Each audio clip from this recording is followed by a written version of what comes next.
Welcome back to Hardball. We're back with the 39th President of the United States, Jimmy Carter. His new book is called Palestine, Peace, Not Apartheid. And President Carter, why did you use the word apartheid in the book's title? Well, let's look at the entire title, if you don't mind. The first word is Palestine, which involves the land that belongs to the Palestinians, not the Israelis. I didn't refer to Israel because there's no semblance of anything relating to apartheid within the nation of Israel. And I also emphasized the word not, that is peace and not apartheid. That's what I hope to accomplish with this book, is some move toward that goal. But there's no doubt that within the occupied territories, Palestinian land, that there is a horrendous example of apartheid. The occupation of Palestinian land, the confiscation of that land that doesn't belong to Israel, the building of settlements on it, the colonization of that land, and then the connection of those isolated but multiple settlements, more than 200 of them, with each other by highways on which Palestinians can't travel, and quite often where Palestinians cannot even cross. So the persecution of the Palestinians now under the occupied territories, under the occupation forces, is one of the worst examples of human rights deprivation that I know.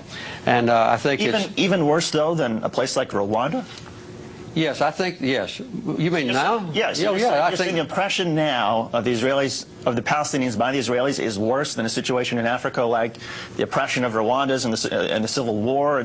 I'm not going back into ancient history about Rwanda, but right now, the persecution of the Palestinians is one of the worst examples of human rights abuse I know, because the Palestinians... When you're talking about right now, you're not talking about, say, I'm not talking about ancient history, no. Well, Rwanda wasn't ancient history, it was just a few years ago. You can talk about Rwanda if you want to. I want to talk about Palestine.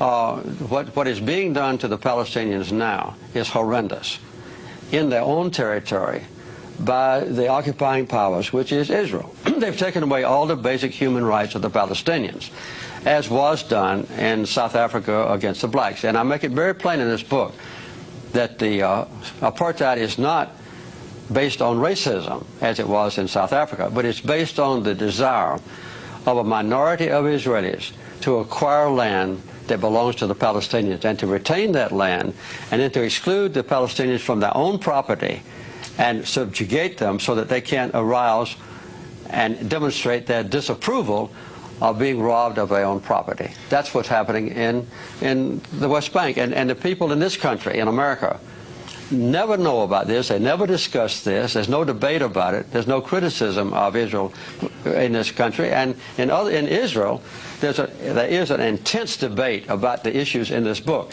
In this country, no. I agree. I mean, I wish we had that sort of debate that they're having in Israel. I wish we had that in the United States. But give us a sort of sense, how much of the responsibility for the conflict, the Israeli-Palestinian conflict, do you think belongs to the Israelis for their tactics like seizing land and occupying territory that didn't belong to them? How much of it is the responsibility of the Palestinians for their suicide terror attacks and their bombings within Israel proper?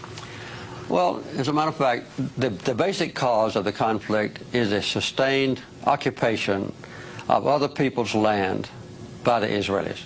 And this is a direct violation of United Nations resolutions.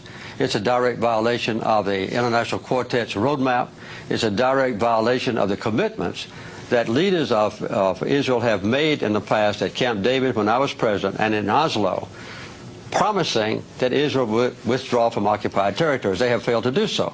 In response to that, and I'm not excusing them, there have been acts of violence. As a matter of fact, though, Hamas, the #1 accused persons of violence, have not committed an act of suicide bombing that caused an Israeli life now since August of 2004.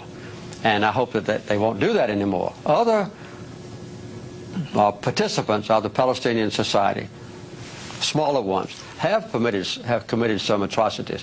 But the loss of life in the entire occupied territories has been horrendous and has been